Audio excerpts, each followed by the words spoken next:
né? 35 anos da nossa jovem Constituição. Então, há muito que se comemorar e muito ainda que se batalhar, né? Imaginando que a nossa Carta Magna, programática como é, ainda tem muito a crescer, muito a desenvolver, e, é claro, depende exclusivamente, né, de nós, operadores do direito. Vou fechar um áudio aqui. De nós, operadores do direito, de termos essa capacidade, né, de implementarmos aquilo que nós aprendemos ao longo da academia e que faz parte, né, daqueles que assim o seguem, da docência e da pesquisa, como nós tentamos trazer aí novas formas de pensar o direito e não somente numa forma positivista. Por isso, fico muito feliz, né, em receber aqui a doutora Cláudia, uma vez que o seu título, muito embora, né, o professor Rodrigo já tenha adiantado ali que eu faço parte da melhor cadeira, que é a cadeira de Direito do Trabalho. Confesso que tudo que aprendi de Direito Penal na faculdade fiz questão de esquecer, de tanto que eu gosto dessa matéria, mas me chamou muito a atenção a temática, porque o conceito de justiça em si é algo que, ao longo da academia, nós tentamos, de uma certa forma, demonstrar para os alunos quão subjetivo é. Então, chama muita atenção quando a gente fala de uma justa pena, né? E como isso pode realmente ou efetivamente ser aplicado num cenário, né? Outro dia comentava, doutora, que participei aqui em Itajubá de uma operação, né? Eu sou advogado empresarial, então tive que ir. Um dos meus clientes acabou sendo preso. E eu me senti num seriado americano. Sinceramente, num seriado americano. Eu falei, gente, que é isso? Que loucura que é essa? Estou acostumado com audiência, um balcão de negócios, quanto que a gente paga, quanto que a gente deixa de pagar. Mas ver ali a privação de liberdade, né, ver ali pessoas que não são do meio, né, assim como eu também não sou do meio, há toda uma estrutura, uma organização que faz muito sentido e nos deixa assim muito, num primeiro momento, pelo menos posso falar aqui pela minha cidade, né? Ontem o Dr. Rodrigo teve a possibilidade de conversar um pouco com um delegado que foi responsável por essa operação, que também palestrou na nossa Semana Magna, de como pelo menos aqui a gente está um pouquinho à frente e consegue ainda desenvolver um bom trabalho. Mas conheço de casos, de relatos, o próprio professor Rodrigo traz aí, né, as suas mazelas, as suas dificuldades no dia a dia, na aplicação do direito. Então, excelência, muito obrigado mais uma vez. Eu vou tentando fechar esses áudios que abrem eventualmente aqui e gostaria de passar a palavra ao professor Rodrigo para que ele possa fazer, então, né, uma leitura resumida do currículo da nossa palestrante da noite. Ainda não achei quem está com o áudio aberto. Eu acho que é o seu mesmo, Regis. Não é, né? Eu não estava chiado. Eliana. Eliana Lopes. Pronto, já fechei Pronto, aqui. valeu, obrigado. Desculpa, professor. Online e ao vivo é igual Faustão, né? A gente passa por essas coisas. Por favor, professor Rodrigo. Beleza, professor Regis. Professora Cláudia, sempre uma alegria, né? Eu sou tiete da doutora Cláudia. A doutora Cláudia, ela teve uma coisa que poucas pessoas têm no Brasil. Porque hoje em dia, quando a gente vê problema, a nossa reação é sentar, reclamar, ir online, e aí a gente se esconde atrás de um teclado e fica xingando todo mundo, botando a culpa no Papa, e no ministro do STF, e nos advogados trabalhistas. Aliás, Regis, realmente você tem a melhor cadeira, porque você tem condição de pagar uma boa cadeira. A cadeira que você senta aí deve ser uns 10 mil reais. O problema é quem senta na cadeira, mas a cadeira é excelente. E a doutora Cláudia, ela percebeu isso que estava acontecendo e tomou frente. Primeiro, com os estudos, ela é doutoranda na área de direito carcerário, né? Ela participa de vários projetos no Brasil, várias coordenações. Ela está coordenadora do projeto APAC de Cascavel, o doutorado. Ela está levantando essa própria ideia do direito carcerário, que sempre foi uma coisa esquecida. Entendia-se isso quase com o primo pobre do processo de conhecimento. O direito penal sempre foi separado no processo de conhecimento normal, né, e no júri. E se esqueciam toda a execução penal e o direito carcerário. E isso causava um problema muito sério, que, aliás, são pessoas que já estão cumprindo penas e geralmente de forma injusta. E, em grande parte, isso acontecia por culpa de advogados mal preparados. E que aqui nenhum dos meus alunos estranha eu falar isso, porque eu sempre estou falando da mazela que é o nível dos advogados. E com isso, a doutora Cláudia, ela criou esse projeto Justa Pena, aonde ela se propôs a treinar os advogados, ou seja, além de trabalhar dentro do sistema para melhorar a parte carcerária do Brasil, em todas as atribuições, tanto como juíza, como os conselhos que participam de todos os projetos, tanto, como doutoranda, mas também para treinar os próprios advogados do outro lado, que era um grande ponto de falha. E hoje nós temos várias pessoas, o doutor Antônio está aqui também, né, que é o nosso colega nessa luta, tentando exatamente, e nós sentimos isso, até a credibilidade do advogado na execução estava comprometido, porque eram profissionais sem qualquer preparo.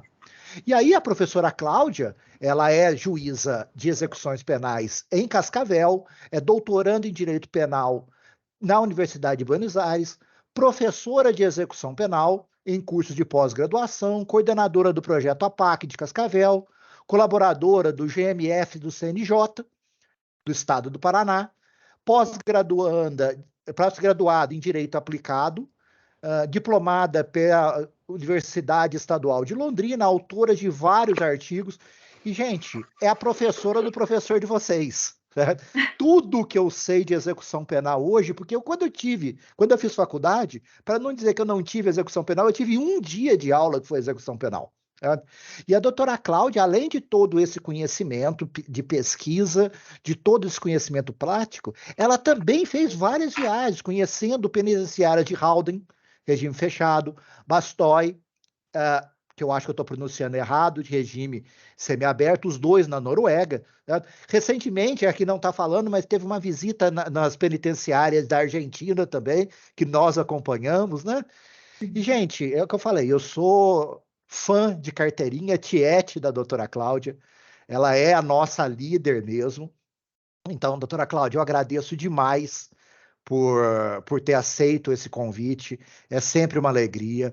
E agora eu entrego que não teria melhores mãos para eu deixar os meus alunos do que com a minha querida professora. Doutora Cláudia, seja muito bem-vinda. E eu estava aqui pedindo a Deus que me abençoe para conseguir realmente retribuir à altura, doutora, essas palavras tão carinhosas, tão generosas. Muito obrigada, doutor Rodrigo, pelo convite.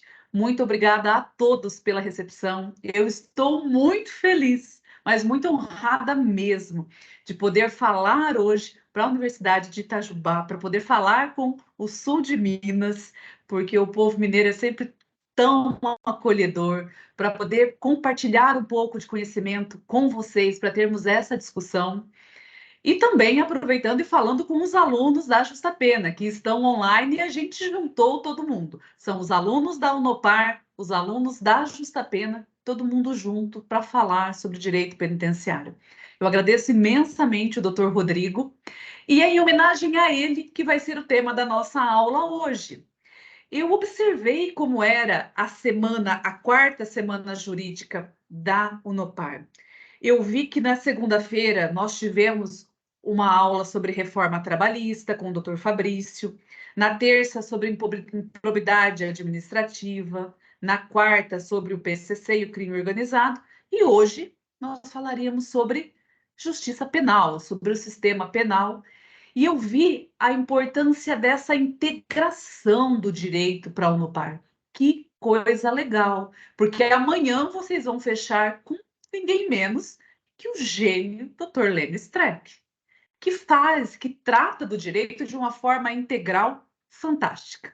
Então, Dr. Regis, eu já pensando nisso, e pensando inclusive na possibilidade do que nos possibilitou estarmos falando aqui agora online. Nós estamos em 87. Eu aqui no Paraná, vocês em Minas, eu tenho certeza que tem aluno de todo lado aí do Brasil, lá do Acre, a gente está sempre assim, né? Do Acre, de Caruaru, que estão sempre presentes os nossos alunos, lá de Santa Catarina. Hoje, nós vamos falar de justa pena, de execução penal e de inteligência artificial no direito. Hoje, nós vamos falar de como usar esta inteligência para garantir liberdade, para garantir um dos direitos mais importantes do ser humano.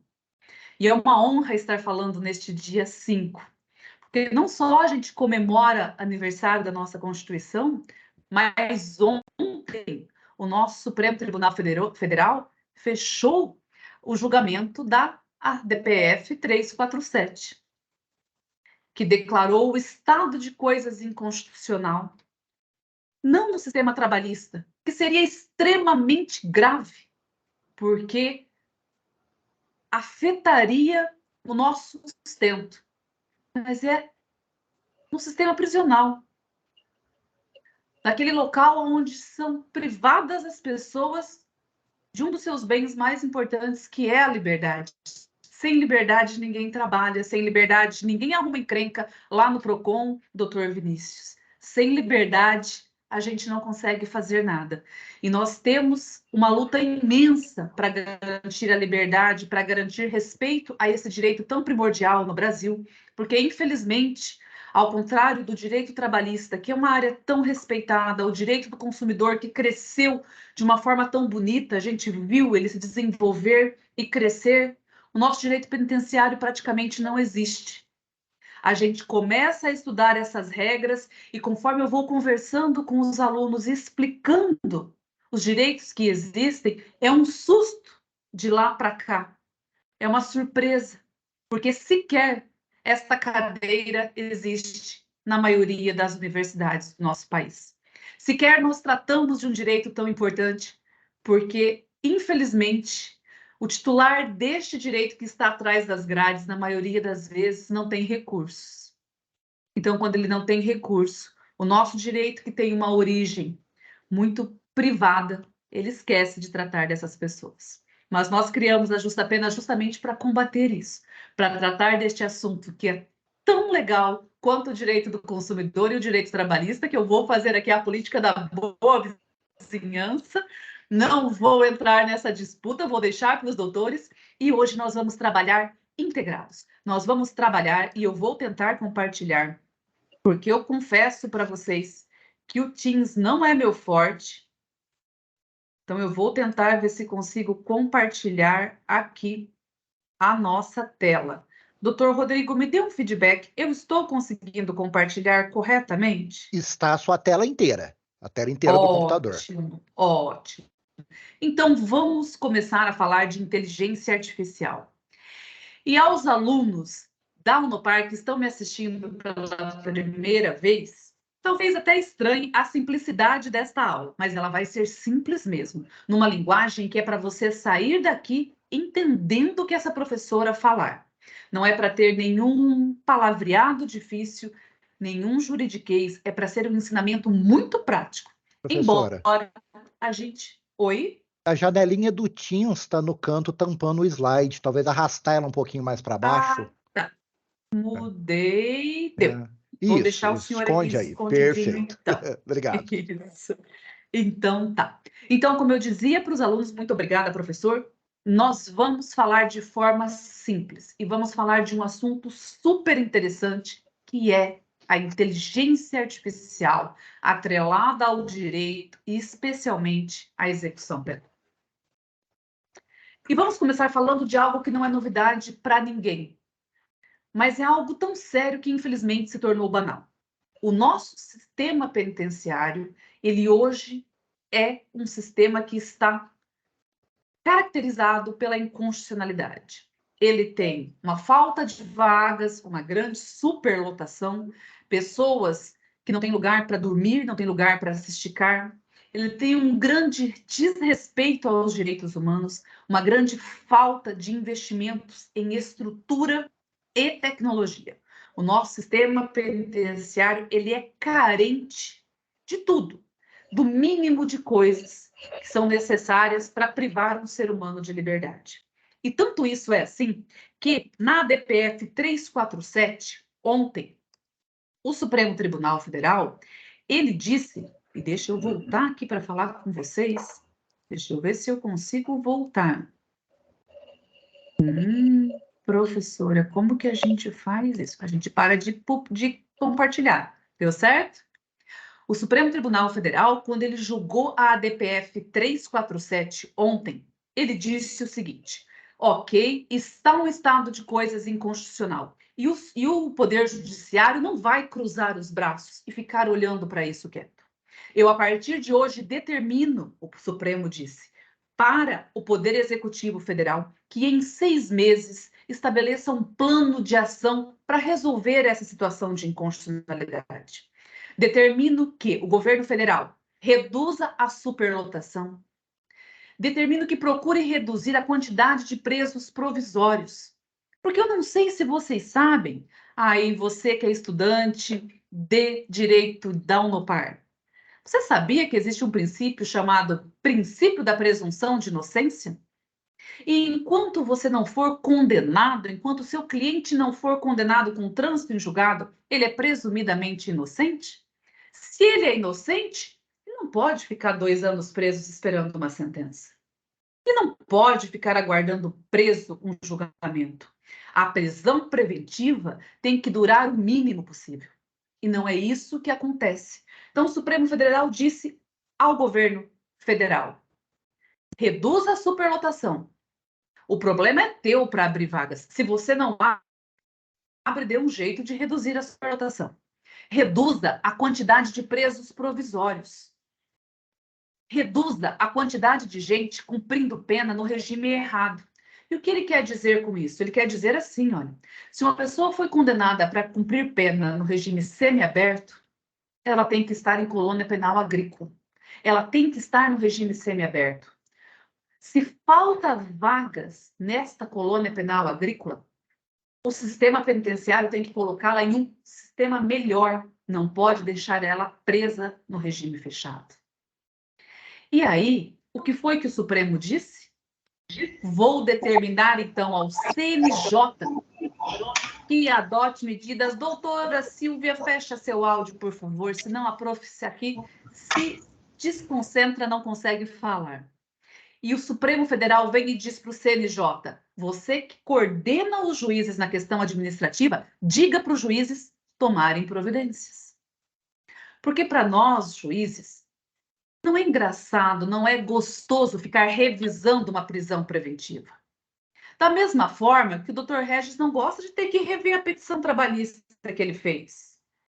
O Dr. Rodrigo não gosta de rever a petição de alegações finais que ele fez. Juiz não gosta de rever decisão. Isso é do ser humano.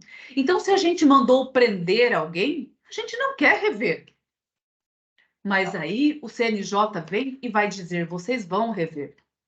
Ainda não sabemos como, mas isso vai acontecer. Tudo bem, doutora Silvia? Mais perdida que a professora, a senhora nem imagina. Fique tranquila. Agora, isso que eu estou falando sobre o julgamento da DPF 347 é especialmente para os meus alunos da Justa Pena que já são advogados e advogadas. É especialmente para os alunos da Unopar que já estão lá no 5º ano, que já estão entrando na advocacia. É especialmente para quem é advogado e está me ouvindo. O que eu estou dizendo para vocês é que nós estamos diante de uma das maiores oportunidades que já existiu no direito penitenciário brasileiro. O Supremo tinha dado uma cautelar dizendo que era inconstitucional e agora ele julgou de forma definitiva e deu 6 meses para o governo federal fazer alguma coisa. E tem uma coisa incrível que o Supremo Tribunal Federal mandou fazer. Essa decisão dele de ontem é linda e nós vamos ter aula na Justa Pena só sobre ela. Ela manda o CNJ estabelecer e implantar o princípio numerus clausus. E sabe o que é isso, doutor Regis? E eu vou falar sempre com o senhor, porque o senhor é o que está aparecendo na minha frente aqui no Teams. O princípio numerus clausus é um princípio muito simples, pessoal. Ele diz assim: tem 50 vagas? Tem 50 camas? Cabe 50 pessoas. Juiz, você quer pôr 51? Tira 1. Não é lindo? É lindo esse princípio. Ele é perfeito.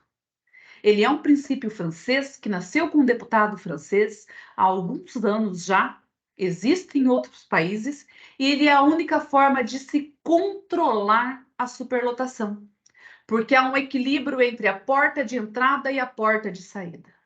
Se você tem 50 vagas, só cabem 50 pessoas.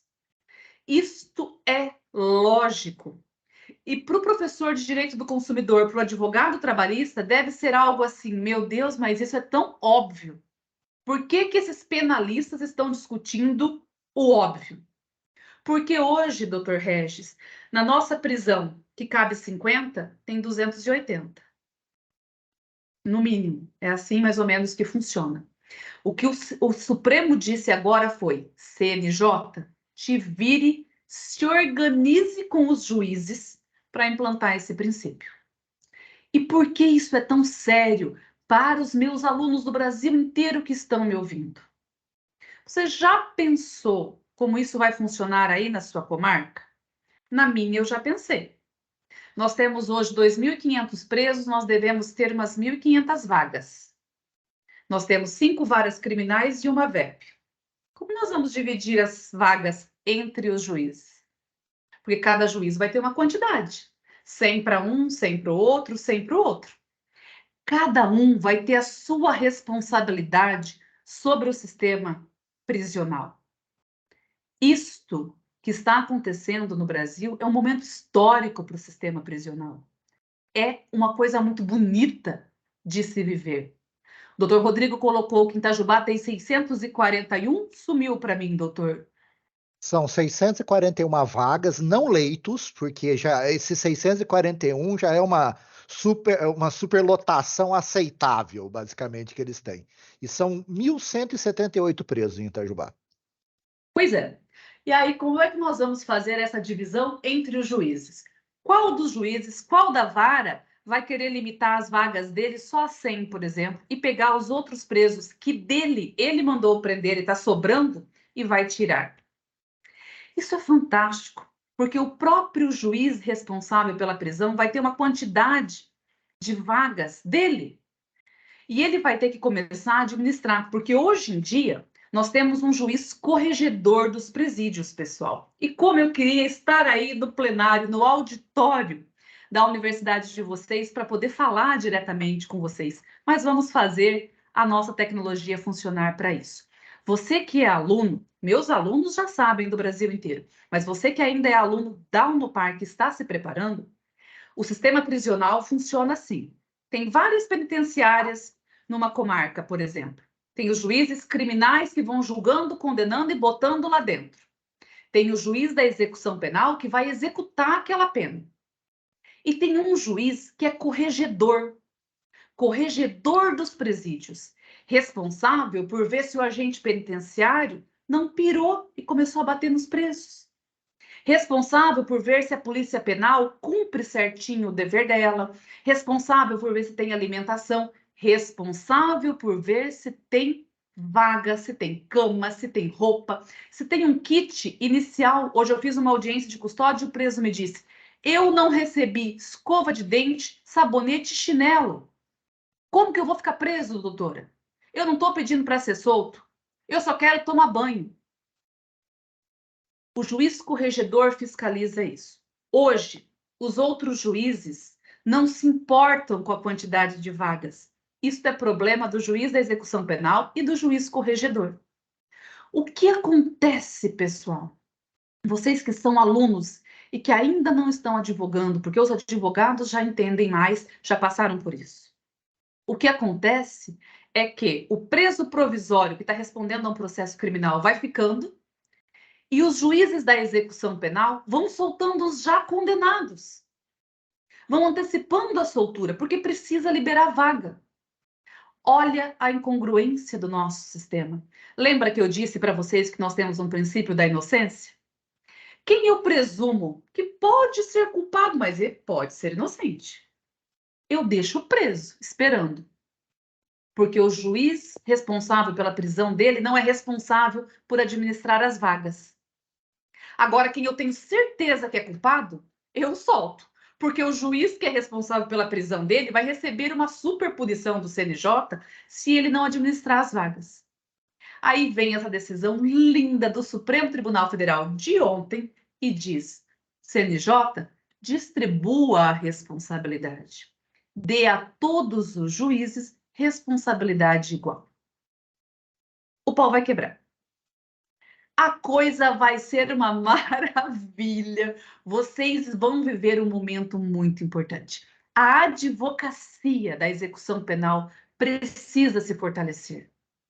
Quem molda a doutrina, quem molda os julgamentos dos juízes são vocês. Eu criei a Justa Pena justamente no dia que eu tive consciência do quão pequena eu era para fazer algo melhor pelo sistema penitenciário sozinha. E de quão grande eu podia ficar se eu estendesse minhas mãos, desse as mãos com vocês, advogados e advogadas, e juntos a gente conseguisse espalhar essa justiça criminal pelo país. Então, agora é muito importante que vocês estejam cada vez mais atualizados. E para isso, existe a tecnologia.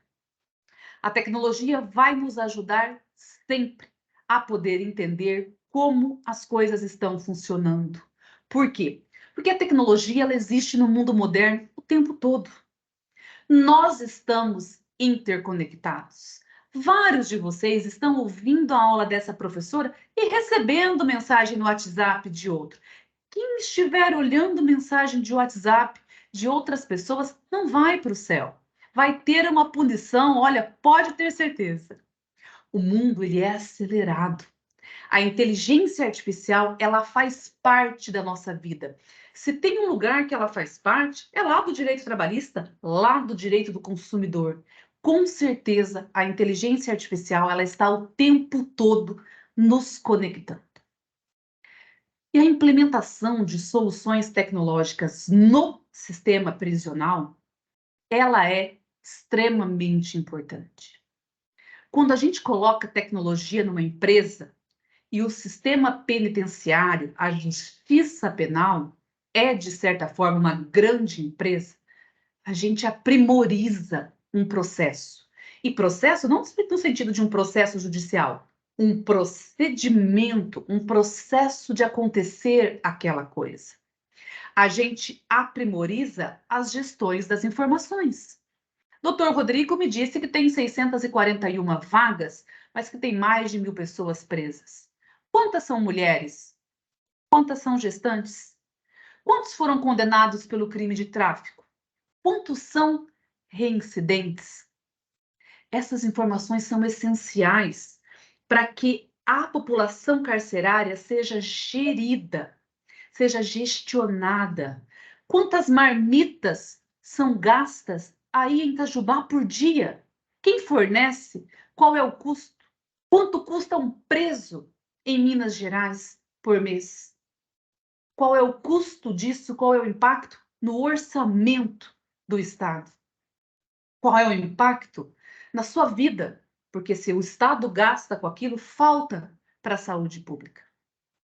E quando a gente tem inteligência artificial, quando a gente tem tecnologia no sistema prisional, isso facilita a tomada de decisão. O gestor toma uma decisão mais justa, mais eficiente, seja um gestor estadual ou um gestor federal. E isso, com certeza, vai redundar na promoção dos direitos das pessoas presas, especialmente se defendidas por advogados e advogadas muito bem preparados. E uma coisa bem importante para a gente pensar juntos aqui é de que inteligência artificial nós estamos falando hoje? Nós estamos falando da inteligência artificial capaz de pensar igual a um ser humano? Nós estamos falando da inteligência artificial capaz de captar dados, recoletar esses dados, reorganizar e tomar uma decisão? Não. Hoje, nós vamos tratar do conceito lato sensu de inteligência artificial. E eu quero que fique muito bem gravado isso para vocês, porque depois eu recebo uma chuva de mensagens lá no direct do Instagram, lá no YouTube, dizendo: professora, isso não é inteligência artificial. O nosso conceito de inteligência artificial hoje, nesta aula, é um conceito lato sensu. É o conceito de automação.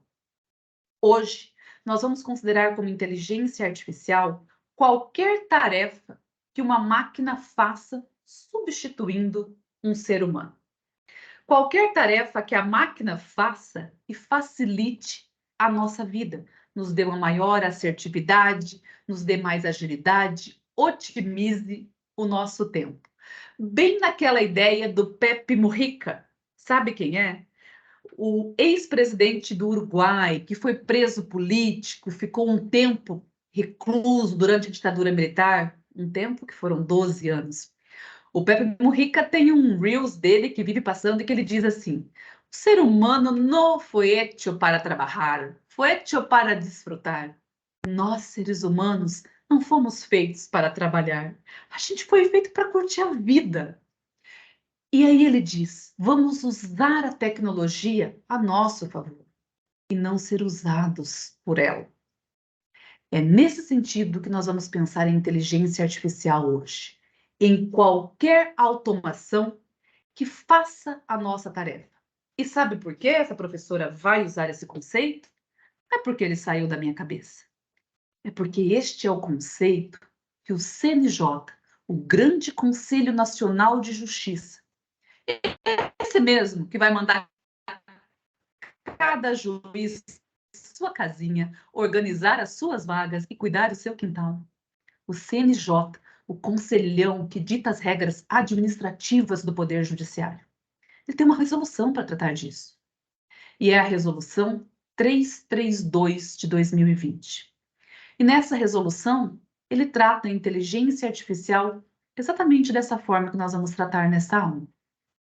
Como um conjunto de dados, um conjunto de algoritmos computacionais concebidos a partir de modelos matemáticos, cujo objetivo é oferecer resultados inteligentes, resultados que facilitem a atividade humana. Será que a gente tem inteligência artificial no direito? Será que nós usamos a inteligência artificial no direito? A gente usa aqui no Brasil pouco ainda a inteligência artificial, menos do que em outros países. Mas a inteligência artificial, ela é muito usada em outros países. E aqui, agora prestem bem atenção, e eu peço muitas escusas aos meus alunos que estão aí da Justa Pena de toda parte do Brasil, mas é que hoje o carinho é especial para os estudantes da Unopar. Então, agora, eu vou dizer uma coisa especial para você que é estudante e que é estagiário de direito, mas presta muita atenção. Deixa esse WhatsApp de lado, deixa esse Instagram, para de paquerar. Presta atenção, porque isso vai otimizar tanto o seu tempo que vai sobrar muito tempo para paquerar de novo. Existem várias formas de inteligência artificial. Existem, por exemplo, nos Estados Unidos, um programa que se chama ROS Intelligence, que ele coleta dados e faz toda aquela análise de um dado de um contrato, de outro, e ele mesmo elabora, vê qual é a solução mais inteligente. Existem outros, mas existe um baratinho que tem até uma versão gratuita e que a gente vai adorar, que é esse último que chama Umatá. Pode digitar aí no seu computador, achar ele. Sabe o que ele faz? Ele lê PDF. Imagina que beleza! Sabe aquela petição que o advogado faz e que a gente quer morrer, que tem umas 50 páginas, 60 páginas? Pois é, o Umatá, ele lê e resume para você. Deixa certinho os principais pontos. Ah, professora, aí você ganhou o meu coração de estudante e estagiário. Preste bem atenção. Você não pode confiar integralmente no Umatá. quando a gente usa o apoio da inteligência artificial, quando a gente usa a tecnologia, nós precisamos estar no domínio dela. Então, se você usar uma, tá? Você tem que conferir os pontos, porque vai que ele pulou alguma coisa muito importante e aí é uma contestação que se está fazendo, você esquece de apontar e, ó, vai perder seu estágio. Então, muito cuidado. Mas que ele vai te ajudar imensamente, vai. E ele é só um dos exemplos da inteligência artificial. Nós temos outro que está inteiramente à disposição. E aí fica a dica para quem é advogado, para quem é advogada, de novo, especialmente para os estudantes. O ChatGPT. O ChatGPT corrige português como ninguém.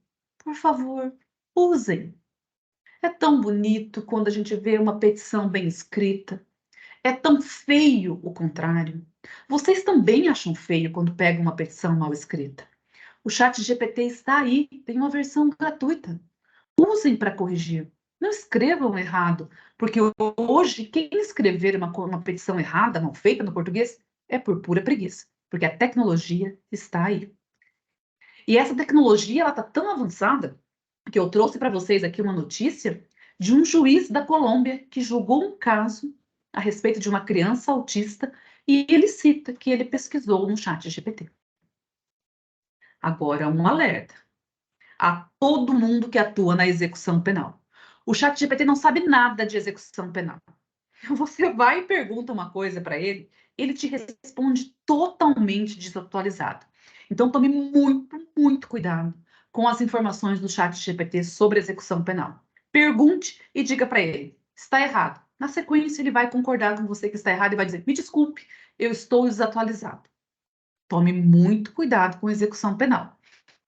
Ele vai te apresentar até um prazo previsto de prescrição para falta grave. E a gente sabe que é uma interpretação jurisprudencial. Então, na execução penal, o ChatGPT é algo para se tomar muito, muito cuidado. E a inteligência artificial no direito, ela, além de nos dar essa vantagem de nos aproximar, como ela está fazendo hoje, de permitir que a gente se interconecte, porque a grande maioria de vocês, a imensa maioria, está em casa. Eu estou na minha casa e nós estamos compartilhando essa experiência. Ele vai permitir que você não fique repetindo, ele garante menos repetição, torna o seu trabalho mais inteligente, te dá mais produtividade, mais eficiência. E a inteligência artificial reduz os seus erros. Então, use. Use sempre a inteligência artificial quando ela estiver à sua disposição. E na execução penal, qual é a nossa principal ferramenta de inteligência artificial? Na execução penal, a nossa principal ferramenta é o sistema SEO. É o Sistema Eletrônico de Execução Unificado. Para você que é aluno ainda, esse sistema é o sistema que engloba todos os processos de execução penal do Brasil. Nele tramitam todos os processos. E este sistema, ele não é, professores, como o processo trabalhista, como o processo civil do consumidor. Ele é um sistema que vai além. Ele é um pouco mais inteligente. Ele permite que seja feito o cálculo da pena. Ele tem abas diferentes. Lá no processo trabalhista, o Dr. Regis sabe que existe só uma aba de rolagem do processo. A gente só tem a movimentação. O sistema SEO está muito além disso. Sabe por quê? Porque ele faz uma conta muito interessante, que é a conta do cálculo da pena. Deixa eu dar um exemplo para vocês do tamanho que esta inteligência artificial, que esta automação é importante na vida do profissional da execução penal. Imagina aí, doutor, doutora, você que é estudante que daqui a pouco está na área, atuando como advogado. Imagina que o seu cliente foi condenado a 13 anos, 11 meses e 24 dias pode pegar a calculadora do seu celular. Abre ela. Diz para mim quando é que ele vai progredir de regime, se ele tem que cumprir 2/5 da pena. Então, imagina, ele foi condenado a 13 anos, 11 meses e 24 dias. Ele vai cumprir 2/5. Quanto tempo que ele tem que ficar preso, Dr. Regis? Por favor, me diga. Vou fazer aqui, vou seguindo aqui a orientação. Pode fazer. Agora, o senhor não pense que o seu cliente é bonzinho. Chegou outra condenação dele. Já aproveita e coloca junto. 7 anos, 3 meses e 13 dias. Só que nessa, Dr. Regis, ele tem que cumprir 1/6. Buguei já. Ah, não, mas chegou mais uma, doutor. E a próxima é de 14 anos, 2 meses e 17 dias. Parei. Só que ele cometeu esse crime depois do pacote anticrime. E aí ele vai ter que cumprir 40%. E aí ele vai te virar e dizer, doutor Regis, doutor Rodrigo, quanto que eu tenho que cumprir de pena para progredir de regime? E vamos facilitar a tua vida, doutor. Vamos pensar que ele foi preso dia 10 de janeiro de 2022. Que dia que ele vai progredir? Faço ideia. Pois é. E nós estamos falando de um dos bens mais preciosos do ser humano, Sim. de liberdade. Se a gente errar essa conta em um dia, essa pena é injusta. Mas a gente pode piorar esse cálculo. Vamos supor que ele foi preso no dia 10 de janeiro de 2022. Aí ele cometeu uma falta grave no dia 23 de abril de 2022. Aí o que ele tinha cumprido até ali zerou. Começa a contar de novo.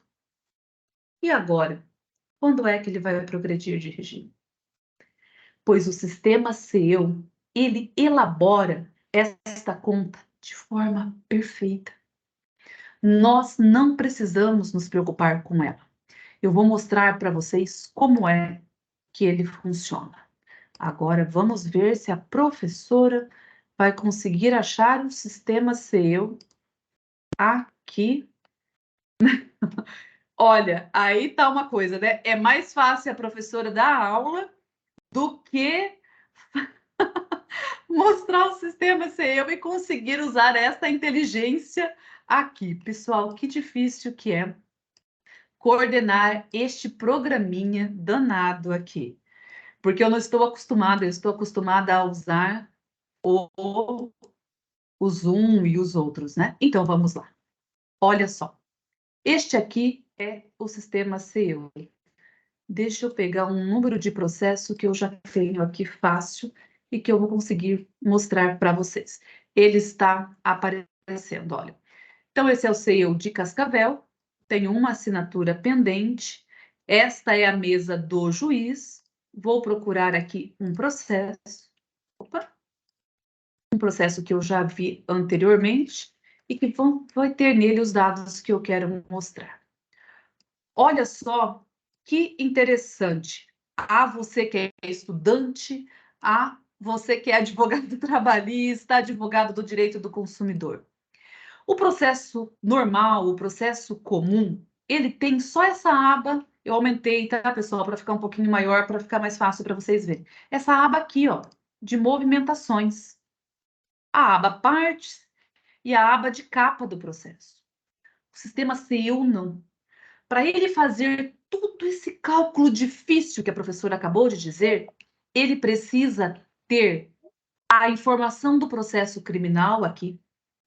Quais são as penas que esse sentenciado tem para cumprir?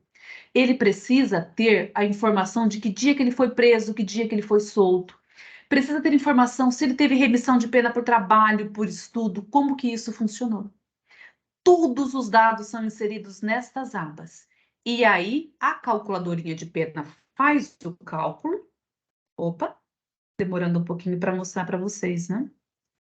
E mostra para nós aqui, olha, perfeitamente. Vocês podem ver aqui que esse sentenciado foi condenado a 8 anos e 20 dias. Ele já cumpriu 5 anos, 7 meses e 6 dias. A pena restante é de 2 anos, 5 meses e 14 dias.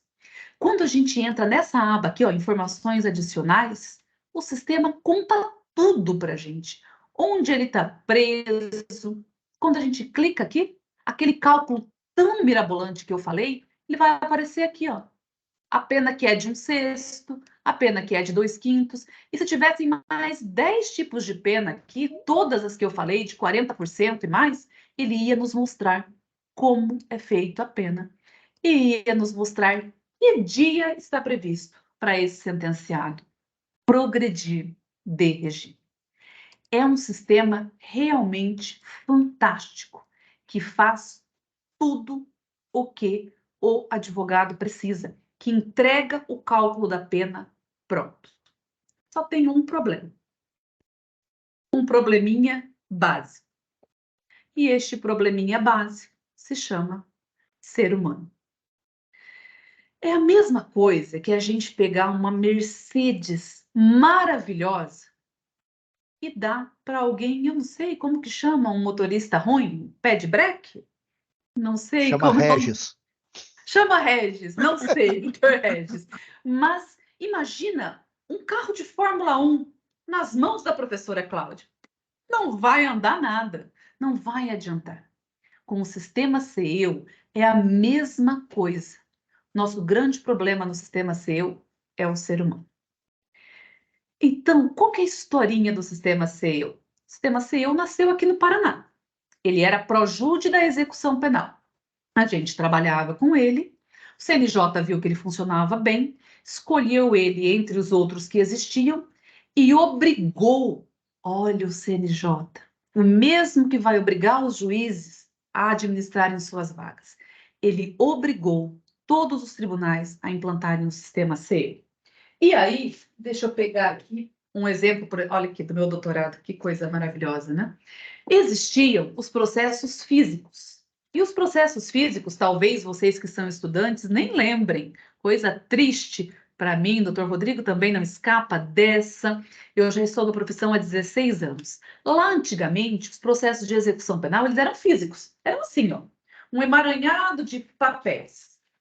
O que aconteceu? O CNJ falou, vai implantar o SEU. Foi uma galera do Paraná, do CNJ, junto com a ONU, para Minas Gerais, pegava o processo físico, escaneava folha por folha, colocava no sistema SEU, e aí o servidor sentava e começava a digitar, começava a implantar o processo. Como que ele implantava? Então, ele pegava lá o nome, começava pelo nome, José da Silva, nascimento, dia tal, que dia que ele cometeu o crime, qual artigo, reincidente ou primário, qual pena, e vai. Imagina ele digitar dados de um processo de 10 anos. E aí imagina ele digitar dados de uma vara inteira de execução penal. É por isso que vocês são tão importantes. É por isso que a execução penal hoje, ela precisa muito da advocacia. Porque esses seres humanos erraram. É raro um processo de execução penal que não tenha erro de digitação. Só que o erro de digitação de um processo de execução penal, ele não quer dizer um erro de R$1.000 a menos, R$5.000 a menos, como numa ação trabalhista. Ele quer dizer um erro de anos de vida de uma pessoa privada ou não de liberdade. Deixa eu mostrar para vocês o exemplo de um depoimento de uma estudante minha, deixa eu ver se é esse daqui, que reduziu a pena de um cliente. Não, esse é outro. Meu nome é Dr. Rodrigo Barbosa. Eu gravo esse depoimento do meu carro, tendo saído do presídio de Pouso Alegre, Minas Gerais, e a caminho agora do presídio de Itajubá. E graças ao curso da Justa Pena e aos ensinamentos da doutora Cláudia, eu consegui aumentar em mais de 4 vezes o total de execuções penais que ficam sob o meu cuidado regularmente e mais de 10 vezes o total de clientes de execução penal. Através de uma atuação técnica, eu não apenas aumentei a quantidade de clientes, mas a qualidade dos resultados e também o respeito conquistado junto aos próprios juízos da execução e aos estabelecimentos prisionais. Deixo meu depoimento e a minha recomendação. Ah, não era esse que eu ia Ainda mostrar bem agora, que eu já mas, avisei que eu era tiete, então ninguém se surpreende. mas esse é do meu coração, eu queria mostrar para vocês mesmo. É o depoimento do professor Rodrigo, que muito me honra, realmente, por ser aí. É difícil dizer que um professor é nosso aluno, né? É um parceiro de estudo. A gente vai ter aula daqui a pouco, inclusive, nós vamos para uma aula de transferência de preço para o Presídio Federal. Porque estudar pouquinho aqui durante uma aula só é muito pouco. A gente vai estudar transferência de preço para o Presídio Federal e é uma delícia o compartilhamento de conhecimentos. Mas deixa eu mostrar para vocês a redução de pena que eu queria mostrar. E eu agradeço muito, doutor Rodrigo, as suas palavras ali de consideração comigo. Vamos ver. Pessoal, bom dia. Passando aqui para agradecer a professora Cláudia Spinelli, juíza de Direito, pelo seu excelente curso CEO do Zero, no qual eu tive a honra de ser a sua aluna e aprender todos os seus ensinamentos. Graças a esse curso, foi possível, num processo em que eu tive o prazer de ser constituída como advogada, ter uma redução satisfatória de 7 anos na condenação. O cliente ia sair em 2028 e saiu em maio de 2023. Foi possível fazer as identificações dos erros no processo desse cliente através dos ensinamentos que tive no CEO do Zero. Muitas informações estavam inseridas errada no sistema. Pedi a retificação, pedi também uma adequação legislativa no Estatuto de Armamento. 7 anos reduzido. 7 anos, pessoal. Muitos de vocês talvez tenham filhos nessa idade ou talvez menor. 7 anos pode ser uma vida. É disso que nós estamos falando quando a gente fala de sistema CEO, de um cálculo da pena automatizado, mas que a pecinha que está aqui atrás do computador precisa ser muito, muito eficiente. É por isso que vocês, advogados e advogadas, são tão importantes. Um juiz não tem condições de verificar todos os processos.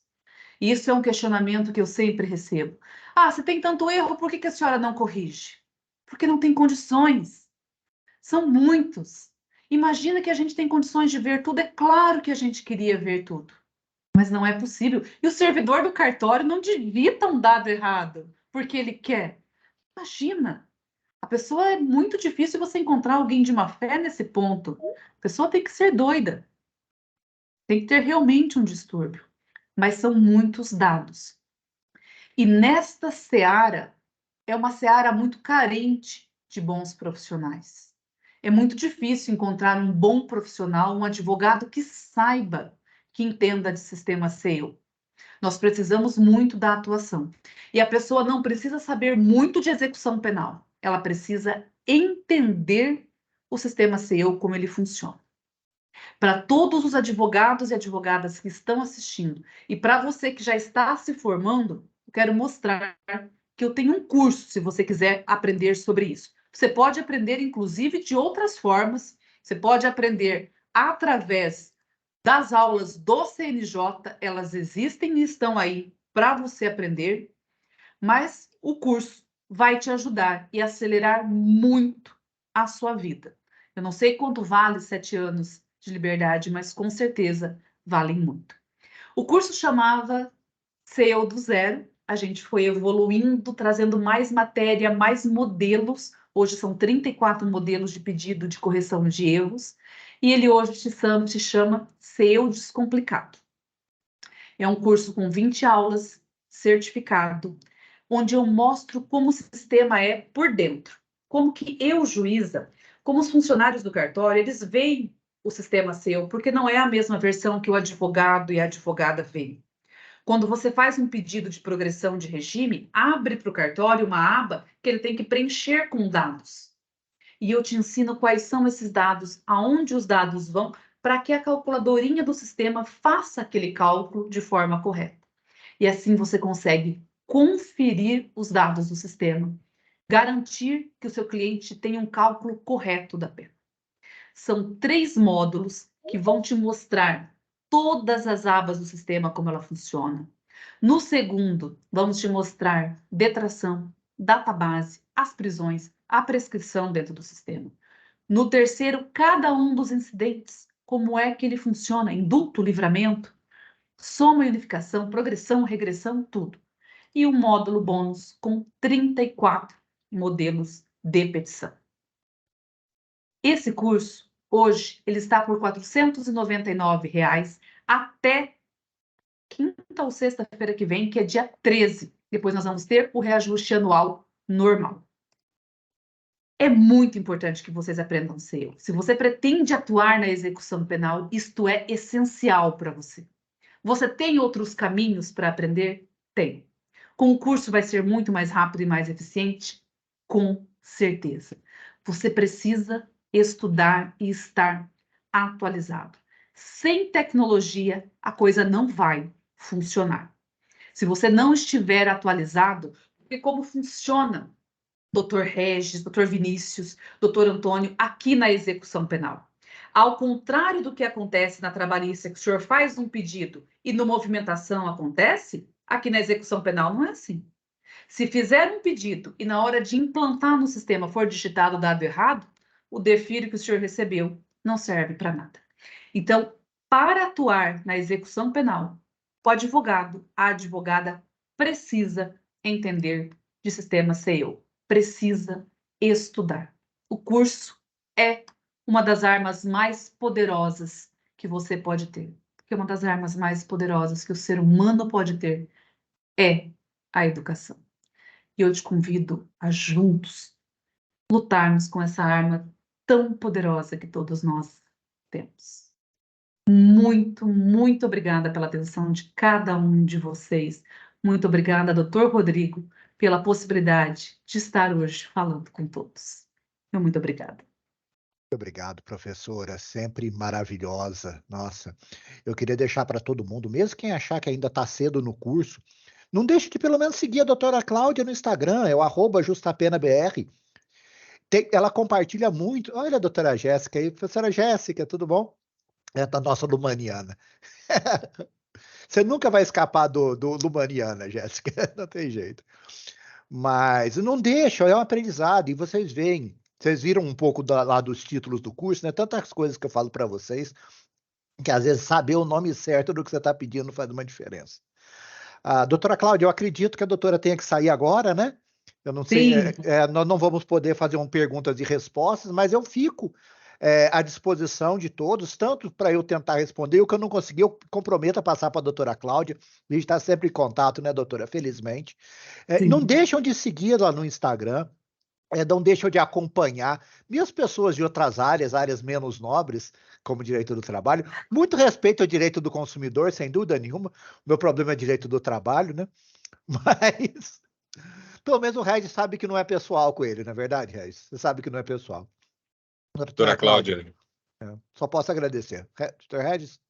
Doutora Cláudia, alegria muito grande recebê-la aqui. Saiba que as nossas portas, né, as portas do nosso curso estão sempre abertas, né, para que, caso tenha oportunidade, disponibilidade, para vir falar um pouco mais, para apresentar esse curso tão bonito que eu vi aí. E confesso até o seguinte, eu não gosto da área, mas gostei da explicação, pelo menos me deixou curioso. Cara, que bom. Olha, conseguir que um trabalhista diga isso é um grande elogio. Ganhei a noite.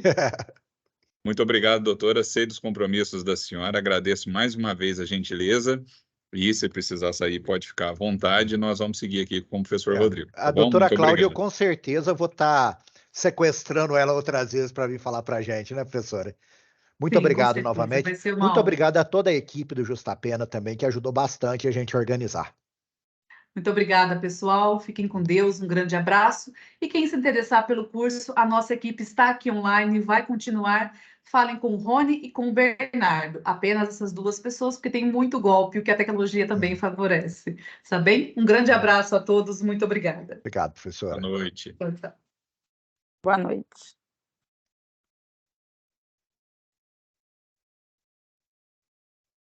Infelizmente, o tempo da doutora Cláudia, né, muito comprimido, vocês veem que ela é uma juíza de execução, ela é doutoranda, é professora, ela é uma das poucas pessoas que eu conheço que consegue ter o tempo mais comprometido do que nós aqui, né, Regis?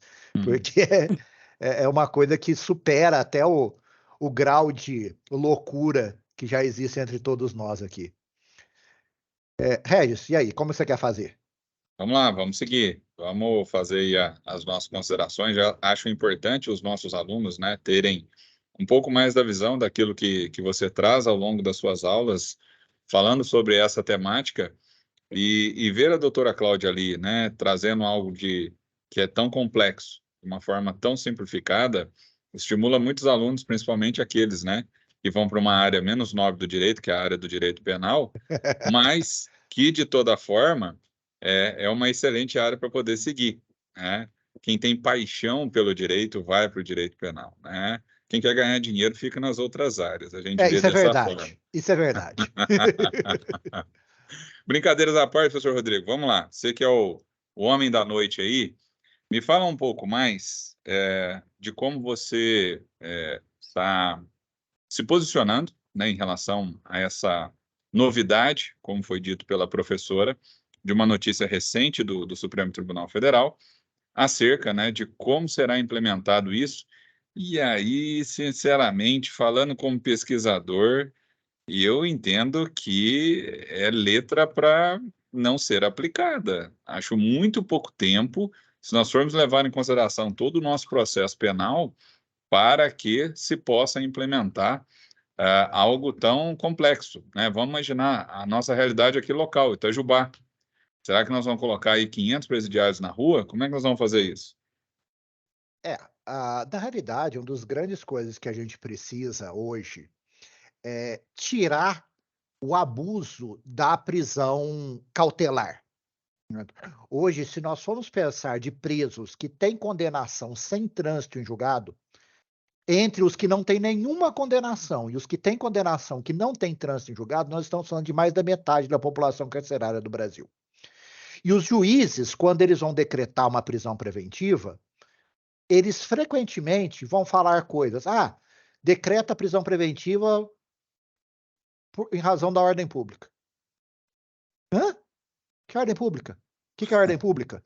Sabe? Eu peguei um caso que foi para mim o pior de todos. Eu sempre uso como esse exemplo. Não foi nenhuma coisa que o juiz escreveu, foi uma promotora. Eu fiz um pedido de liberdade provisória e ela falou assim: os cidadãos dessa pacata cidade não seriam capazes de compreender essa pessoa ser colocada em liberdade. O que tem a ver uma coisa com outra? Outros vão falar de sensação de impunidade. Gente, nós estamos agora tutelando penalmente o sentimento das pessoas. A pessoa sentiu que está tendo impunidade e por isso eu prendo. Quer dizer, a prisão cautelar, ela existe, ela tem um motivo que é para proteger o processo, não proteger a sociedade. O processo protege a sociedade é com a condenação. Depois que eu provei, eu demonstrei a culpa, aí eu posso falar de proteger a sociedade.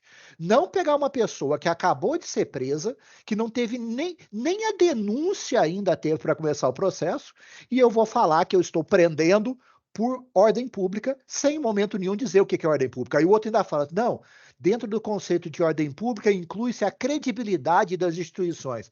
Espera aí.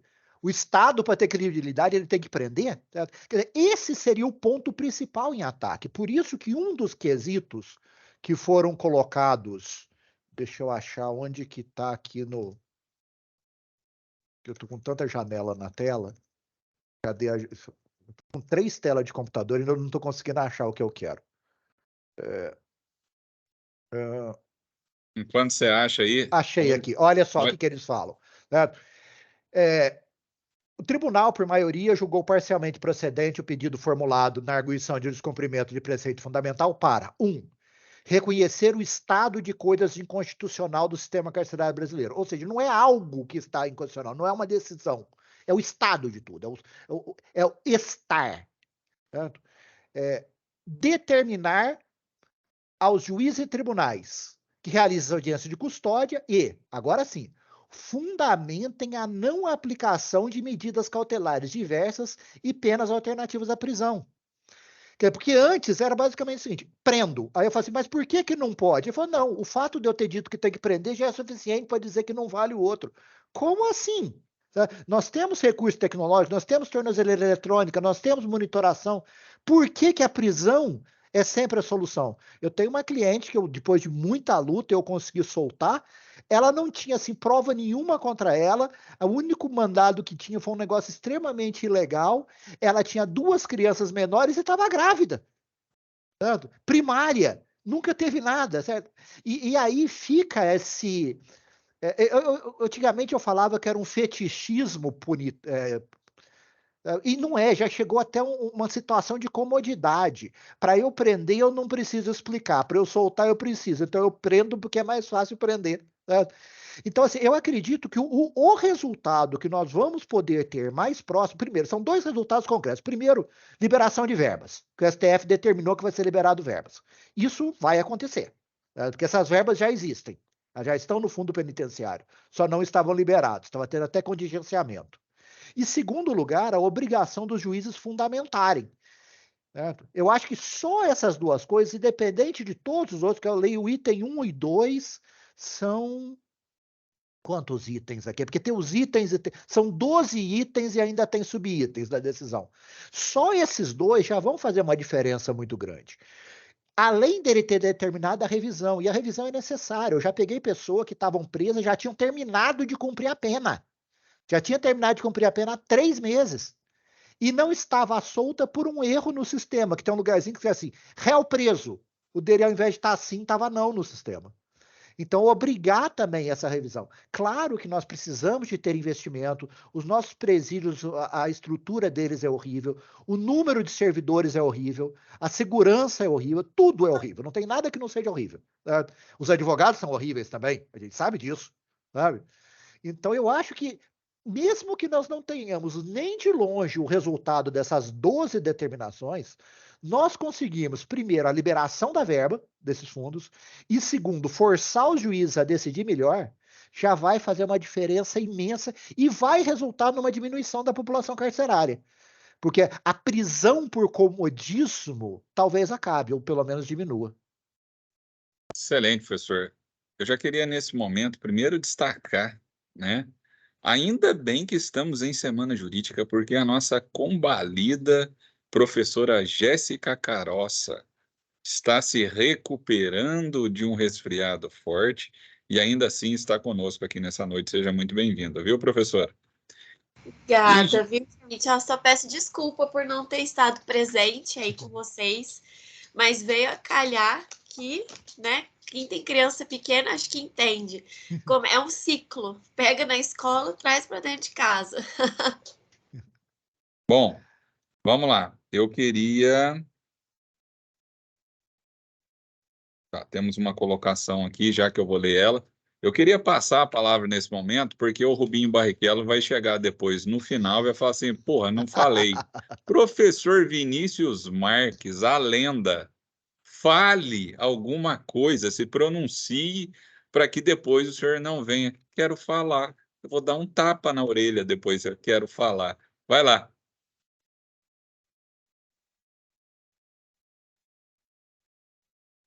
Estou te ouvindo, não.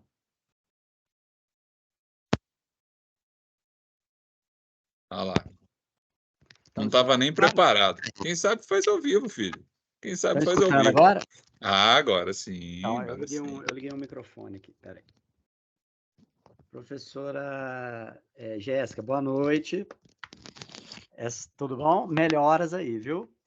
É só para colocar as coisas nos seus devidos lugares, né? Houve uma ordem lá para fazer a pergunta e eu respeitosamente aguardei que todos perguntassem. E aí o professor Regis, acho que ele não gostou da pergunta, eu acho que foi isso. O professor Rodrigo, eu queria parabenizá-lo, né, pela escolha da ilustre palestrante de hoje. Foi, assim, a gente não é da área, eu vou falar por mim que não sou da área, e o professor Regis aí também colocou. mesmo não sendo da área, fantástico, a gente gostou demais, foi muito enriquecedora. Eu fico, assim, perplexo com a notícia de como nós avançamos na política de execução penal no Brasil. Imaginar que há pouco tempo nós não tínhamos controle nenhum do tempo que as pessoas ficavam presas. E é algo que está fora da nossa realidade e que causa uma vergonha institucional muito grande, mesmo para quem não é da área. Inadmissível. As pessoas que precisam ficar presas ou que estão presas são aquelas que, por decisão judicial, devem estar presas, não as que já cumpriram, que já pagaram, ou as que nem deveriam estar lá, como são, por exemplo, o caso dos presos provisórios. Então, é muito importante pro profissional do direito penal, principalmente aquele que milita na área da execução, que tenha o conhecimento adequado, técnico adequado, ou que se procure qualificar, como foi colocado aqui, muito bem colocado, para que exerça esse mistério da melhor maneira possível, porque causa um transtorno a todos, até a quem não milita na área, a sociedade em geral. A pena deve ser cumprida de maneira justa e adequada, e cabe aos profissionais do direito penal, né, o exercício dessa profissão da melhor maneira possível. O professor Rodrigo aqui no início colocou, né, da qualidade precária, né, de grande parte dos advogados que militam nessa área. E isso não pode acontecer, é vergonhoso. O professor Rodrigo tem essa responsabilidade na hora de ministrar a matéria e o faz com maestria, e esse é um problema de todos nós, inclusive de quem não milita na área. Então, eu quero deixar registrado aqui a minha alegria de hoje poder ter podido participar, né, e participar desse compartilhamento que a doutora Cláudia, de forma muito humilde, pôde aqui, né, passar esse ensinamento para todos nós. Era isso, professor. Está liberado aí para as perguntas. Professor Vinícius, é interessante, né?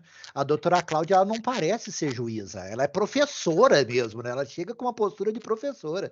Isso é muito legal. E você falou uma coisa agora, Vinícius, que mexeu comigo, porque eu sempre esqueço de comentar isso. Eu sempre comento como está horrível o sistema prisional atual. Mas eu esqueço de comentar que, por mais horrível que seja, ele já esteve muito pior. Quando a gente tinha aqueles cadeões, quando era tudo no papel, certo? Que você não tinha a menor ideia, você não sabia nem quem que estava preso. Se você passa uma relação dos presos, eles não sabiam direito nem quem que estava preso. Pessoas verdadeiramente esquecidas. Pessoas com a prisão em flagrante, não estou falando nem em prisão preventiva, prisão em flagrante, 8, 9 anos lá dentro, certo? Então, quer dizer, nós já tivemos um avanço, e por que isso é uma coisa que importa para todos nós? Hoje eu fui visitar 3 clientes meus lá na APAC, certo? Que é a Associação de Apoio à Pessoa Condenada, uma coisa assim. Que é um local alternativo de cumprimento de pena. E eu estava conversando com um cliente meu de regime fechado, certo? Uma das pessoas, inclusive, que eu mencionei na palestra de ontem, que é membro do PCC, sabe? Todo tatuado da cabeça aos pés. A postura dele, quando eu ia visitar ele no presídio, eu senti uma pessoa que só tinha ódio, ódio por si mesmo, ódio pela sociedade, ódio pelos policiais, ódio por todo mundo. O que vai acontecer quando eu abrir a porta do presídio e essa pessoa voltar para a sociedade? Você acha que na hora que ele colocar o pé para fora, esse ódio todo que foi cultivado vai ficar lá dentro? Quando eu encontrei com ele hoje lá na PAC, foi a primeira vez que eu fui falar com ele desde que ele foi transferido, faz mais ou menos um mês que ele foi transferido, era outra pessoa. Uma pessoa que estava alegre, que estava comprometida com o próprio cumprimento de pena. Nossa, doutor, eu estou aqui, eu estou tentando fazer outras coisas para eu melhorar agora, para eu ver como é que eu vou fazer a hora que eu sair lá fora, sabe? Quer dizer, quando nós insistimos nesse modelo de pena, certo? nós somos culpados e, independente de quem é culpado, nós sofremos, todos nós, a consequência desse sistema prisional na hora que essas pessoas saem. Né? Quer dizer, o pessoal que vai vir aqui, que vai matar, que vai assaltar, que vai fazer tudo o que vai fazer, né? Em grande parte são reincidentes. Quer dizer, no sistema prisional normal nós temos quase 80% de reincidência. Na APAC, eu ainda vou trazer o pessoal da APAC para fazer uma palestra aqui para a gente, que vai ser uma coisa maravilhosa, vocês vão ver. Tá? A reincidência lá não chega a 13%. Então, Bom, obrigado. vamos lá. Quero fazer aqui uma consideração. A aluna Érica, do 7º período, ela está trazendo aqui uma provocação, né? Sente por não conseguir fazer pergunta para a professora, mas, infelizmente, Érica, nesse cenário vai ser mais ou menos igual ao de amanhã, né? Lene Streck também, temos que estar preparados, né, para uma palestra. Terminada a palestra, muito obrigado, até a próxima. Faz parte, o tempo deles é complexo. Mas vamos lá. Rodrigo, para você. Falando em tecnologia e inovação, o Paraná tem expressivo destaque nesses setores e talvez daí tenha surgido profundo envolvimento do Justa Pena com as IAs. Entretanto, foi Itajubá, com seu ecossistema Itajubá Hardtech, o grande vencedor do Prêmio Nacional de Inovação na categoria Médio Porte, superando os companheiros do ecossistema de Maringá. Hoje é dia do empreendedor. Nessa pegada, gostaria de saber como nasceu a ideia da professora Cláudia em empreender, em especial na área penal, criando uma instituição de ensino, o Justa Pena. Perfeito. Isso nasceu da professora Cláudia enquanto juíza da execução, ela vendo o que acontecia no dia a dia, ela vendo as injustiças, ela vendo a quantidade de erros que tinha, e agora eu não estou citando as palavras da doutora Cláudia, eu estou traduzindo, tá? Vendo a incompetência dos advogados que estavam cuidando, da quantidade de pessoas que estavam sendo prejudicadas. E aí, tanto pelo lado dela de pensando nos próprios presos, quanto dos lados de pensando do próprio sistema, do próprio Estado. Quer dizer, o próprio Estado, o próprio judiciário, ele se beneficia com melhores advogados. Você nunca vai encontrar um juiz que vai reclamar, nossa, esse advogado é muito bom, está atrapalhando o meu serviço. Você não vai encontrar. Certo? Então, por causa disso, ela começou inicialmente só com um canal, certo? Só com no Instagram. Logo depois surgiu esse curso que não era voltado para toda a execução penal, era voltado apenas para capacitar os advogados no uso da plataforma SEO. Esse foi o primeiro curso. Certo? Ou seja, seriam pessoas que já teriam conhecimento de execução, que já saberiam, que só precisava capacitar melhor, poder chegar lá e falar, olha, Eliette, pode sim, sem problema nenhum. Tá? E aí, a partir disso, eu sou aluno da primeira turma do CEO do Zero também, nós começamos a ver que os advogados que estavam participando não era só do CEO que eles não sabiam. Eles não estavam sabendo a execução, o que é uma coisa compreensível. Eu falei, eu na faculdade, eu tive uma aula que passou muito por cima, e não foi nem sobre a execução. Falou-se sobre a lei de execução penal, a 7.210. Eu me formei, e muitos professores meus tinham falado que era uma área interessante, né? E eu falei assim, eu vou fazer um curso. E comecei a caçar curso de execução penal, não achava um que preste. Até aquele curso do famoso Toron lá, que eu fui fazer, eu fiquei decepcionado. Né? Ah, livro de execução penal. Fui comprar o livro de quem? Do Nutt. A gente sabe quem que é o Nutt. E uma porcaria o livro, sabe? Não ensinava nada. Quer dizer, ele ensinava aquele básico, né, do feijão com arroz que não formava um profissional. Né? E aí, então, assim, esses outros cursos do Justa Pena, eles foram surgindo através de diagnóstico das deficiências dos próprios alunos. Certo? Então, isso não é nem tanto a questão de ser Paraná, de não ser Paraná, é uma coisa realmente da doutora Cláudia, que ela, enquanto juíza da execução, começou a perceber essas falhas, e a diferença dela para os outros é que ela resolveu fazer alguma coisa nesse sentido. Né? Hoje, ela, inclusive, está fazendo um doutorado na área de direito carcerário. Eu não sei se eu respondi a pergunta, Érica. Bom, Eliette, se você quiser abrir seu áudio para poder fazer a pergunta, pode ficar à vontade. Tá bom? Tem o Moisés também, que estava com a mão levantada. Acho que o Moisés levantou até a mão primeiro. Só um minutinho, Eliette. O Moisés tinha até me mandado mensagem no WhatsApp mais cedo. Moisés, Está com a gente ainda? Professor, me ouve? Sim. Infelizmente, sim, Moisés. Ó. Professor,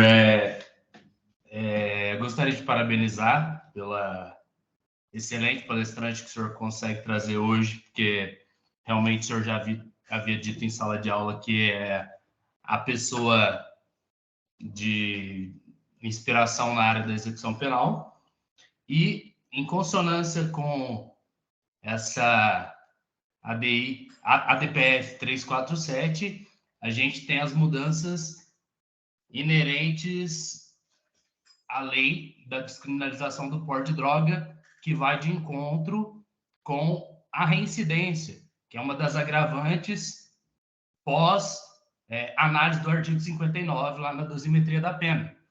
A minha pergunta é, para que haja essa diferenciação de traficante e usuário, está sendo debatida a questão da gramatura. E como essa definição vai impactar para aquele que cometer um novo crime após esse crime, que ele pode ser classificado conforme ou traficante ou usuário, que vai depender do que ficar definido pelo STF, e como isso vai impactar nas futuras penas ou aplicação da reincidência. Perfeito, Moisés. Nós temos hoje realmente uma dificuldade muito grande para diferenciar, legalmente falando, quem é usuário de quem é traficante. Por quê? Porque o tráfico de drogas ele é um crime que tem um monte de verbos, né? E ele não fala para vender, ele fala ter em sua posse, já é suficiente para configurar tráfico. E a lei, ela fala o seguinte, que o juiz, baseado em quantidade e outras circunstâncias, e basicamente na racionalidade subjetiva do que ele acha que é a verdade, ele vai diferenciar quem que é traficante e quem que é usuário. E nós vemos decisões das mais variadas. Nós vemos um juiz que decide de um jeito, outro juiz que decide de outro jeito. E no final das contas, o que a gente tem essencialmente o que chega para o juiz, se chega uma acusação de tráfico, é tráfico, se chega uma acusação de uso, é uso, e com raras exceções. Até hoje, antes mesmo da gente falar dessas alterações, há uma certa dificuldade de se conversar se uma pessoa que foi condenada como usuário, artigo 28, ela vai ser reincidente numa segunda condenação ou não. Por quê? Nós não temos a descriminalização, nós tivemos a despenalização. Mas um crime que é crime, mas não tem pena, e a condenação dela vai ser haver uma palestra. Isso é um crime que pode gerar uma reincidência, porque ele cumpriu a pena de e uma palestra, certo?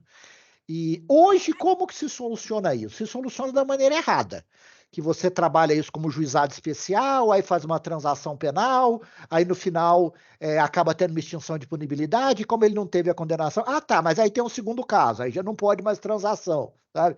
Então, uma coisa que não resolve. A ideia é que primeiro, nós vamos ter que separar o que é, nessa nova decisão, o critério quantitativo para separar o usuário de traficante, e no segundo, se o usuário pratica crime ou não. Porque a pergunta da reincidência, ela não está tanto ligado com a questão da quantidade. A pergunta é, a pessoa que, seja pelo critério antigo, seja pelo critério novo, ela foi considerada como usuário, ela, para uma eventual condenação futura, ela vai ser reincidente ou não? Essa que é a grande pergunta. E essa é uma pergunta que nós não temos resposta hoje. Porque se a gente for olhar puramente pelo texto da lei, a gente fala, é reincidente, porque é crime. Por outro lado, nós temos um crime que não tem pena, sabe? Quer dizer, a pessoa é reincidente de um crime que não tem pena. Aí você tem algumas jurisprudências que falam assim, não, para o artigo 28, a gente faz de conta que não vale essa regra, certo? Então, quer dizer, esse problema da quantidade, eu acho que ele não... Na questão da reincidência, ele não vai fazer muita diferença, não. Mas ele talvez seja suficiente para trazer mais à luz e tornar mais visível esse problema. Obrigado, professor. Eliette, agora com você, por favor. Oi, gente, boa noite. Boa noite. Hoje é meu primeiro dia aqui no curso, né? Estou, assim, amando Bem-vinda, mesmo. Eliette. Eu sou do Rio de Janeiro e aqui a coisa é muito complicada, a execução penal aqui no estado é muito complicada, muito mesmo. Então, eu resolvi, eu trabalho na execução mais ou menos uns 20 anos. Eu sou daquela época do processo, né, físico, que a gente ficava procurando o cálculo, caía a folha, juntava, usava carrinho para empurrar, mas eu sou jovem, gente, eu juro que eu sou jovem, tá? Então, o que acontece? Achei ótima a atitude da professora, né, de fazer um curso, porque a gente realmente precisa. E essa questão desse CEO, da gente utilizar, manusear, isso é muito bom, realmente. E, realmente, muitos advogados não sabem fazer uma execução. Ao contrário, que eles pensam que é muito fácil, mas não é tão fácil assim. Tem que ter muita cautela, muita atenção, realmente. Só que a gente também está passando por umas dificuldades no judiciário que a gente não tem a quem pedir socorro, né? Por exemplo, eu estou com um caso que houve uma revisão criminal, a pena do meu cliente caiu para 5 anos, de 23 caiu para 5, e ele está preso há 9, e o juiz da vara de execução penal não quer expedir o alvará de soltura enquanto não transitar em julgado. Já saiu o acórdão, ele já mandou cumprir o acórdão, a pena dele aparece no CEU 100% cumprida, e ele se recusa a expedir. Então, vamos para o HC, no TJ. Indeferida liminar. Então, vamos para o STJ. Indeferida liminar, vamos para o Supremo. Carmen Lúcia manda o primeiro HC ser julgado o mais rápido possível, e nisso o rapaz está 36 dias preso com a sua pena totalmente finalizada, né? Então, aí é muito complicado, doutor Rodrigo, doutor Regis, sabe? Porque hoje eu estou no ápice da tristeza, porque, assim, que justiça é essa, sabe? E quando você entra no gabinete de um desembargador e fala para o desembargador, excelência, coloca na primeira pauta, e ele diz, as pautas estão lotadas, só para o dia 26 de outubro. Aí você fala, mas ele já está 36 dias, vai ter que aguardar mais 20, que hoje é dia 5, vai somar 56 dias. Doutora, quem ficou preso 9 anos pode aguardar mais um pouco, né? Então, assim, é complicado, sabe, doutor? Não sei o estado de vocês, né? Como eu disse, eu cheguei agora e eu não sei de que estado vocês estão falando, eu não sei como funciona a justiça aí, mas o triste da nossa justiça é que ela não tem um padrão. O que acontece em Minas Gerais é de um jeito, o que acontece em São Paulo é de outro jeito, aqui no Rio, então, é pior ainda. Essa questão de prender, aqui no estado do Rio, é vergonhoso. Aqui eles prendem, na dúvida prende, na dúvida continua preso, e na dúvida, condena que ela vai para apelação e lá ela resolve isso. Doutora, e é sempre a ordem pública, né? O argumento é sempre a ordem pública. Exatamente, entende? Então, assim, é uma questão, assim, eu quis até me apresentar, e é como se fosse um pequeno desabafo mesmo, porque a doutora Cláudia viu que existe uma necessidade dos advogados se atualizarem. Eu acho que, infelizmente, os juízes também tinham que se atualizar, mas é aquela frase antiga que eu ouço desde criança, manda quem pode, obedece quem tem juízo. E aí, seguimos, né? Foi um prazer, tá? Um prazer, estarei todas as aulas aqui, estou gostando muito do curso e quero fazer esse curso que ela mencionou hoje aí, né? E bem-vindo ao Rio de Janeiro. Se vocês pensam que aqui é tranquilo, muito complicado. Doutora Eliette, normalmente as aulas do curso elas não são na plataforma Teams, né? Hoje está sendo na Teams por causa da união do Justa Pena com a Unopar. As aulas abertas, normalmente, elas são no próprio YouTube, certo? E as aulas fechadas, né, no curso, para quando a pessoa integra realmente uma da comunidade, tudo isso, que tem até a possibilidade de integrar a comunidade, né, com um pacote separado. Mas eu acho que não vale a pena, o bom é fazer o curso mesmo, né? Pelo Zoom. Inclusive, eu estou no outro monitor aqui com a aula lá do fechado aqui do Zoom, eu vendo os slides, que a gente vai trabalhando, né? Um olho em cada monitor. Mas, doutora... Então, eu comprei esse curso, doutor. Eu comprei esse curso, eu comprei o primeiro, o SEO, né? Uhum. Aí entrei nesse, então, assim, como é a minha primeira aula, é isso que eu gosto. Ela tem dias certos, é isso? Isso, essas aulas elas são sempre na quinta-feira, tá? Por isso que a gente, inclusive, coordenou com a Unopar, né? Porque eu também tenho pé nos dois lados, né? Eu sou um dos organizadores, dos monitores, ou o que for, da comunidade Justa Pena, do lado dos alunos, e eu sou professor na Unopar também. Então, eu sou um pouquinho de cada lado, né? Eu não faço parte da equipe, como os nossos colegas que estão aqui embaixo, né? O Bernardo e o Rony, mas eu estou sempre lá atormentando eles. E aqui, assim, a gente tenta fazer uma proposta diferenciada na Unopar também, é trazer, né, essa visão da execução penal. Inclusive, a própria Unopar, ela tem um módulo de execução penal junto, né? Na segunda disciplina de penal nossa, a gente tem esse módulo de execução penal, que é a primeira vez que eu vejo uma faculdade ter isso. Nós temos esse diferencial. E aí nós tivemos a sorte também, e por sorte eu dou mérito para o Regis, de ter conseguido encontrar um professor que trabalha nessa área, né, Regis? Porque é difícil. O processo de seleção de professor, eu não te invejo de achar professor e selecionar, certo? Ainda mais com esse time. Eu brinquei com o pessoal, mas você vê a doutora Jéssica, o doutor Vinícius, certo? Não é brincadeira montar um time desse, certo? Então, doutor Eliette, e é bom aqui, até eu agradeço até em nome dos meus alunos, compartilhar essa experiência para o pessoal achar que não sou eu que faço drama em sala de aula, quando eu conto das mazelas. Às vezes, para falar assim, que professor chorão, né? Eles vão querer falar para mim, que nem eu falo para eles, eu falo para eles engolir o choro, eles vão querer falar isso para mim também. E eles estão vendo agora que não é. Está aqui a doutora Eliette, lá do Rio de Janeiro, relatando como é que é a situação. Vejam o tamanho do drama. Né? Professor Regis? É verdade. Obrigado, doutora, pela participação, doutor Rodrigo. Vamos partir aqui para o nosso encerramento da noite. Estava com a mão levantada aqui o João Pedro, ainda tem o questionamento. João, você está por aí?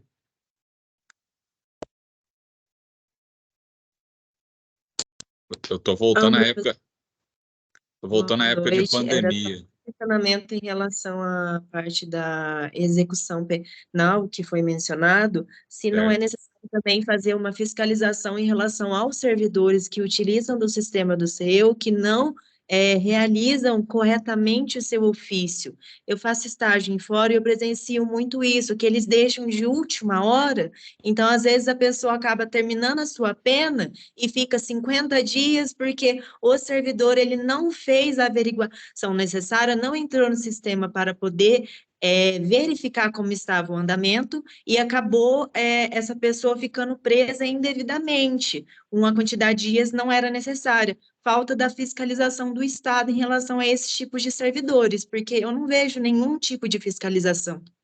O problema não é só o servidor. O problema que nós temos é a própria sistemática. A execução penal, quando eu falo que entre os advogados era deixado de lado, para o próprio Estado ele é mais ou menos o primo pobre. Sabe? E as varas de execução penal, geralmente, elas são combinadas ou junto com varas criminais, e aonde é vara única é pior ainda, né? Nós tínhamos um outro colega aqui que estava, o doutor Adriano Sabino, eu acho que ele já saiu daqui, ele deve estar no outro, né? Que na cidade dele é uma vara única, que lida com civil, criminal, execução penal. Né? E aí sempre a execução penal fica por último, sempre por último, as pessoas não olham, diariamente a gente tem que ficar cobrando, eles falam assim, não, mas tem muita coisa. Tá, gente, tá muita coisa, mas a gente presa.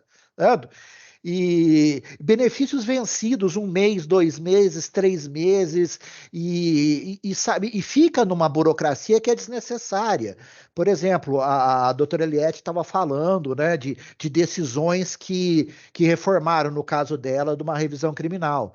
Nós pegamos esse acórdão, no acórdão tem um código eletrônico que para poder validar, aí a gente coloca nos autos, aí vai para o Ministério Público, o Ministério Público manda de volta pedindo para a Secretaria confirmar a autenticidade do acórdão, o que não tinha necessidade, porque tem o código de certificação eletrônica embaixo. Aí a Secretaria vai, aí volta de novo para o Ministério Público ele se manifestar, enquanto isso a pessoa é presa. E olha que eu não estou chegando nem no ponto que chegou da doutora Eliette, quer dizer, eu estou falando de uma coisa que está andando normal, certo? Você tem a decisão, e aliás, se você esperar o tribunal de segundo grau enviar para execução, já vai uns 5, 6 meses nisso, pelo menos. Certo? Você, advogado, vai, pega e traz para pular essa etapa que eles não fizeram, junta toda a documentação, junta os códigos de validação, a secretaria manda para o Ministério Público fala assim, requer-se que a secretaria certifique da autenticidade. Aí a secretaria vai, junta uma outra cópia do mesmo acordo que você já juntou, manda de volta para o Ministério Público vai se manifestar. Se manifestar o quê? Já tem a decisão lá falando. Certo? Então, assim, cria-se uma... E é uma coisa que não leio. Eu tenho certeza que o membro do Ministério Público que estava falando isso, o promotor, ele nem viu. Ele viu que estava lá e ele, sabe, no ato reflexo dele se ele viu que tem um acordo, manda certificar. Ele não sabe se está acabando pena, o que ele está fazendo. Né? Então, a gente tem esse fator humano, e o fator humano, eu não vejo o servidor como o elo fraco. O elo fraco está realmente nessa displicência sistêmica com a execução penal. É de juiz, é de servidor, é de promotor e é de todo mundo. Certo? Infelizmente, é o primo pobre, certo? Dentro do direito penal. Certo, professor. Muito obrigado. Perfeito. Bom, pessoal, eu queria agradecer a todos vocês que nos acompanharam até aqui, agradecer aos meus fiéis escudeiros aqui na sala de aula, doutor Enéas e doutor Juliano. Os dois estão aqui firmes e fortes comigo. E assim, vamos lá, pessoal. Quero já tentar deixar alinhado com vocês para amanhã. Amanhã é um dia especial, né? Regis, deixa eu só fazer um comentário rápido. Não. Sobre amanhã. Não. Foi mencionado da diferença entre os estados e as diferenças das decisões. Dr. Lenny Streck, amanhã, ele é uma das pessoas que defendem e que propõem a criação, certo, de uma teoria da decisão jurídica, exatamente para tentar melhorar essa situação. E quem não é aluno da Unopar está convidado. Não sei se o Regis ia convidar, e eu estou convidando, tá, doutora Eliette e todos os outros que quiserem participar. Regis, bola de volta para você. Valeu. Então, pessoal, como eu estava falando para vocês, é um dia especial, né? Teremos Lenny Streck aqui conosco. E só uma questão, pessoal, pontualidade, tá? Então, vou pedir a vocês amanhã, 15 para 7, já estejamos todos online, conectados.